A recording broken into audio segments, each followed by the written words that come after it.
The Internazionale BNL d'Italia is one of 3 ATP Masters events on clay. Kicking off 2 weeks before the French Open, it's also one of the most exciting. Here now to preview the tournament and to discuss the betting value is SBRForum contributor and sportswriter Nila Amerova. Nila, thanks for joining us today.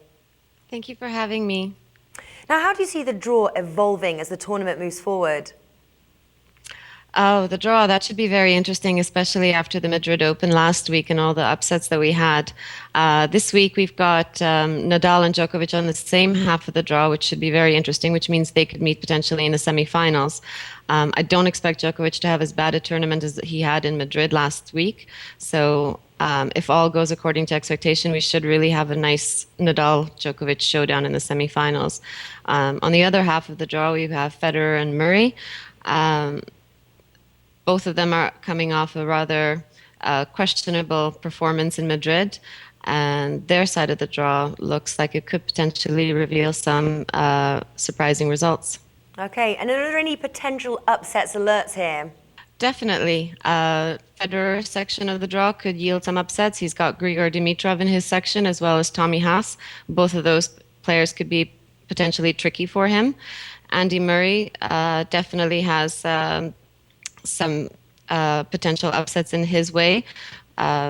He may reach the quarterfinals like he did in Madrid, but he could face potentially Juan Martín del Potro, who would be a very tough player for him. Right, and are there any early round matches we should consider?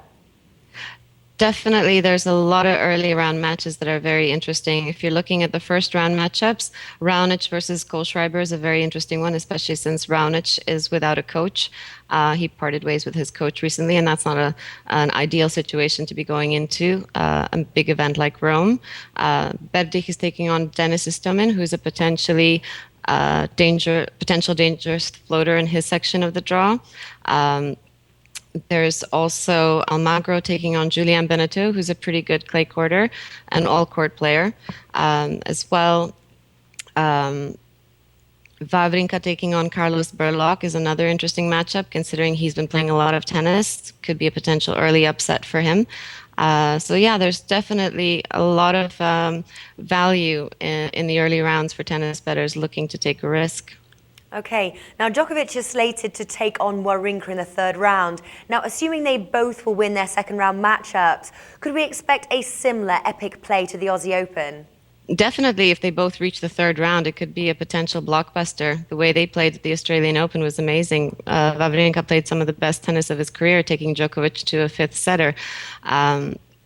Question is, of course, that being said, whether Wawrinka will reach the 3rd round. I don't think there's any doubt that Djokovic will reach the 3rd round, but Wawrinka potentially, after playing so much tennis since last week, reaching the final in Madrid and the week prior, going all the way to the title in Portugal, he could be a bit knackered after all that tennis. So he may potentially not even reach the 3rd round. But should he, it should be a really good match. And potentially, I mean, the way he's playing and the confidence he has, he could actually be a stumbling block for Djokovic. So Djokovic might be very wary of Wawrinka if that should happen. Nadal and Ferrer on collision course in the quarterfinals. Ferrer obviously came close to beating Nadal in Madrid. Do you think he can do it this time?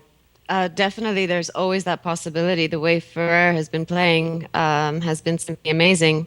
He did lose to Nadal at the Acapulco final a couple of months ago, and that was quite the blowout. But in Madrid last week, he really showed how well he can play Nadal, and he almost really actually won that match. Maybe perhaps should have.